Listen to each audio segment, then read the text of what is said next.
arsalara hal-hazırda Binə Safxoz arasında Ülvi Şadlıq Sarayı deyilən ərazidə dostlar, marşdan düşdüz bircə dəqiqəlik məsafədə bu gözəl 2 mərtəbəli gözəl evimizin çəkilişindəyik. Həyət hissəsində gördüyünüz kimi qarajda 2 maşın, həyətdə 1 maşın saxlamaq mümkündür. Çox möhtəşəm bir evdir. Həqiqətən də aşağı mərtəbədə belə bir istirahət etməli yerimiz mövcud istifollar, ibarət aldığı qədər rumlu qoşadaşdan ibarətdir. Çox qəşəng yerdir və vaxtımız itirmədən keçək ikinci mərtəbəyə də inşallah sizi tanış edək.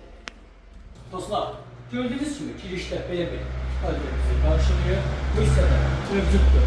Geniş bir mətbəx hissəsi, çox qəşəngdir. Həqiqətən də Allah alana da, satana da xeyir versin. Belə bir geniş yataq otağı mövcuddur. Qazdan qoşağın bütün aksalları biz tərəfdən qoyulub, gördüyünüz kimi tərtib edilir. Belə bir ikinci bir yataq otağı, otaqların ölçüləri çox genişdir həqiqətən də. Və sonunda isə dostlar, belə bir geniş zalımız mövcuddur. Dostlar, evimizin qiyməti hal-hazırda 85 ilə deyilir. İnşallah yerində gəlib qiymətini razılaşmaq mümkündür. Allah da satanda xeyir versin.